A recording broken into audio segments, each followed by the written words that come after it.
Fala, mestre, beleza? Vamos começar mais uma questão do nosso canal, dessa vez uma questão sobre diagnóstico diferencial de tremor e sua classificação. Uma condição que a gente costuma ver mais no ambulatório da neurologia, né? Mas que eventualmente pode aparecer no teu da geriatria, às vezes não é nem a queixa principal, mas você tem que se virar. Então é por isso que a gente precisa saber essa questão aqui da USP 2018. Você encontra essa questão no nosso e-book com o código IG637, e-book esse que mais uma vez eu repito, pode estar no site infogere.com.br ou no link da bio. Então eu vou fazer uma dinâmica diferente, eu não vou ler a questão agora, a gente vai entrar já direto na classificação do tremor e vamos tentar adaptar, você vai ver como vai ficar fácil. Então, primeira coisa, você precisa saber o que é tremor e qual é o impacto dele na população idosa. Então, tremor nada mais é do que um movimento, né, involuntário, você não tem porque quer, rítmico e que oscila, isso é tremor. E o tremor ele começa a aparecer com mais frequência à medida que a gente vai envelhecendo, porque as doenças ficam mais frequentes, o uso de medicações, que muitas vezes são etiologia, também ficam mais frequentes. São duas maneiras de classificar esse tremor. Na verdade, existem várias maneiras de classificar. A que eu mais gosto é essa que divide entre tremor de ação e de repouso. O tremor de ação é aquele tremor que depende de contração muscular, depende de movimento propriamente dito. E o de repouso, o nome já diz, né? É aquele tremor que o músculo está lá sem contração nenhuma, paradinho. E aí o tremor de ação, por sua vez, se divide em três. Existem outras maneiras de classificar. Essa é uma classificação mais simples, mas que ajuda você a entender e responder praticamente todas as questões de prova. Então, o tremor cinético é aquele tremor de movimento puro, vamos dizer assim. Então, o membro, por exemplo, acometido, ele vai tremer durante toda a extensão do movimento. O protótipo desse tipo de tremor é o tremor por droga. Qual droga, Vitor? Qualquer droga. Eu vou destacar três. Os beta-2 agonistas, né? Fenoterol, formoterol, né? Vai nebulizar e dar aquele tremorzinho. O álcool, né? Quando o paciente está em abstinência, bebe pra caramba, de repente para de vez, começa a tremer. Isso é bem clássico. E a gente tem o hormônio tireoidiano, né? Levotiroxina, que pode simular, quando em excesso, uma manifestação que é muito clássica do hipertireoidismo, não tanto no idoso, mas do hipertireoidismo, o tremor, beleza? Então, quando você tem um tremor por droga, a conduta é muito simples, você suspende a droga, não tem muito o que fazer. E aí a gente chega para o segundo tipo de tremor de ação, de movimento, que é o tremor postural. Além de ter movimento, ele depende de uma postura, seja do membro ou da cabeça, muitas vezes contra a gravidade, e essa postura acentua esse tremor, certo? A gente encontra esse tipo de tremor postural classicamente, isso é um protótipo, tá? Classicamente no tremor essencial. É isso que eu vou te falar de essencial por enquanto. Na questão eu vou te falar um pouquinho mais.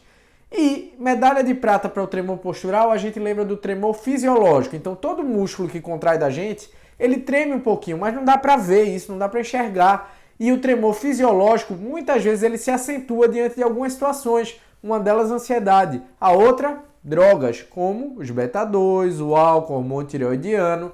Ah, Vitor, você acabou de falar que o tremor de droga era o tremor cinético. É, mas também é verdade que pode acontecer um tremor postural. Na verdade, a maioria dessas causas de tremor, elas se sobrepõem em maior ou menor grau. A divisão é mais didática do que vida real. Vida real é difícil, então na prova ele vai te mostrar o clássico, certo? Então, o tremor fisiológico é essencial. Diante de um tremor postural, na verdade, você vai coletar uma boa anamnese, uma boa história clínica para ver se tem abuso de álcool, se usa nebulização, se tem alguma doença que prescinda o uso ou imprescinda o uso dessas drogas, né? Vai coletar um laboratório para ver se tem TSH, se tem T4 livre, enfim, vai fazer uma investigação mais ampla.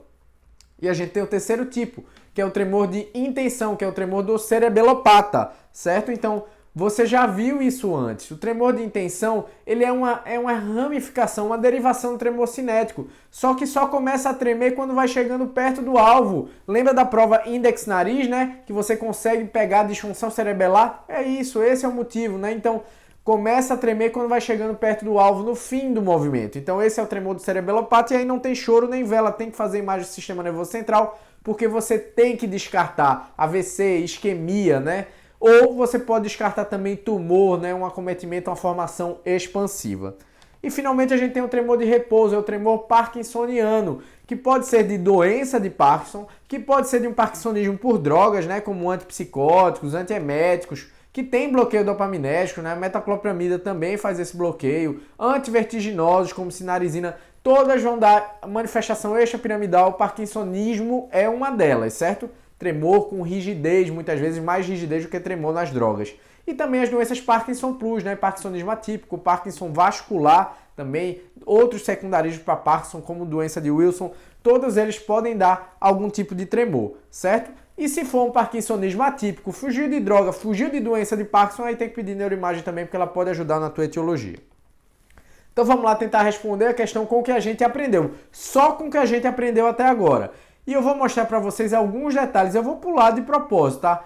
Então veja, esse paciente aqui, ele tem tremores que o atrapalham para alimentar-se ou ingerir líquidos. Pensa no diagnóstico diferencial, isso é um tremor de repouso ou um tremor de ação? Nunca vai ser tremor de repouso, né? Então quando ele vai se alimentar, vai pegar um prato, um garfo, um copo, vai erguer um copo para brindar, então é um tremor de ação, de movimento, de contração muscular. Então não vou marcar nunca a doença de Parkinson, você já tirou a letra A de cara.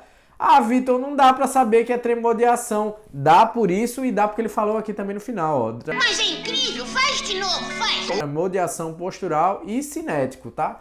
Então, ele já disse que não tem tremor de intenção e ele ainda reforça isso colocando que o exame neurológico foi normal, não tem nenhuma outra alteração no exame neurológico. Então, é um tremor de ação postural e cinético. E aqui vai um detalhe, o tremor essencial ele também se sobrepõe. Ele pode ser postural e cinético também, e em grande parte das vezes há muita sobreposição, como a gente já tinha falado antes.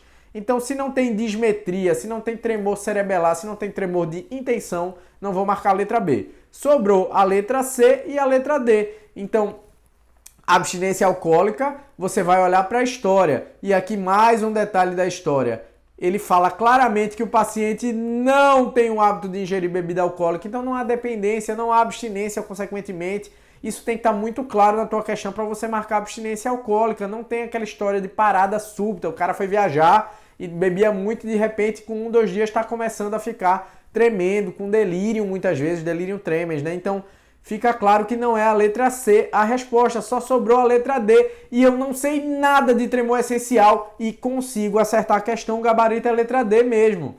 Então veja que ficou fácil, mas eu vou te apresentar o resto da questão para você aprender tremor essencial, certo? Então, um homem de 50 anos, o tremor essencial, ele tem 2 picos, né? Um enquanto paciente mais jovem e outro quando o paciente está mais idoso. Apresenta tremores de mãos, isso também pode acontecer na doença de Parkinson, mas que começam desde a juventude, você não vai marcar doença de Parkinson, que pioraram nos últimos 2 anos. O tremor essencial costuma ser de longa duração. Os tremores atrapalham suas atividades profissionais, e esse detalhe é importante para que você entenda que todo tremor, independente da etiologia, todo tremor que atrapalha o funcionamento do indivíduo merece ser tratado, então isso é um sinal que você deve tratar. Também sente-se inibido quando almoça com clientes ou frequenta festas e jantares, porque tem aqueles tremores que a gente já conversou, né? Então, há um impacto psicológico muito grande de tremor que afasta esses pacientes do convívio social. Os tremores melhoram com o consumo de uma taça de vinho. Opa! 2 características que eu quero que você lembre. Tremor que melhora com taça de vinho e tremor cefálico. Ó, o tremor essencial, ele é uma das 3 coisas, só tem 3 coisas, momento filósofo, 3 coisas que melhoram com álcool nessa vida, né? Ou que você tem algum benefício. Então é o linfoma de Hodgkin, porque você bebe e dói o linfonodo e você acaba descobrindo a doença e trata rápido. O tremor essencial que melhora com pequenas doses de álcool. E a sofrência, meu velho.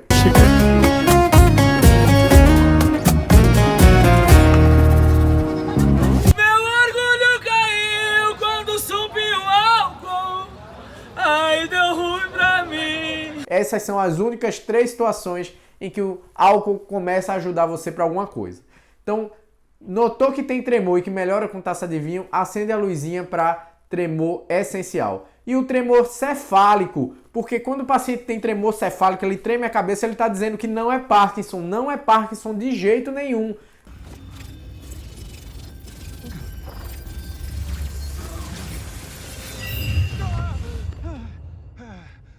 Be back, Jeremy. Hey, what was that? Went forward in time to view alternate futures, to see all the possible outcomes of the coming conflict. How many did you see? 14,605,000. O tremor cefálico é uma característica muito comum do tremor essencial. Mais algumas características. Você já sabe que ele é um tremor de ação, mas ele normalmente é um tremor simétrico e não assimétrico, como diz aqui a questão. Mas veja o detalhe. A assimetria é a única coisa que não bate com o tremor essencial. Ele já me disse que é um tremor de ação, não volta para marcar Parkinson. Então é tremor essencial sim, apesar de assimétrico. E lembrando que para ter tremor de Parkinson, de doença de Parkinson, tem que ter parkinsonismo. E parkinsonismo depende de bradicinesia com tremor e ou rigidez. Então só tem tremor, não caracteriza parkinsonismo e, portanto, não vai ter doença de Parkinson. Então fica muito claro, né? Aqui ele fala de algumas outras características do tremor essencial, a voz trêmula, a hereditariedade, que é mais forte do que na doença de Parkinson, a escrita, né? Com a escrita trêmula também, no Parkinson a gente tem micrografia. Então fica claro a importância de chegar a esse diagnóstico. Pelo diagnóstico diferencial a gente conseguiu resolver essa questão com muita tranquilidade. Então se você gostou dessa questão, curte, compartilha, comenta. Vai ter questão de tremor essencial ainda, não se aperreia. A gente vai debater isso também ao longo do nosso canal. Um abraço, até a próxima. Tchau, tchau.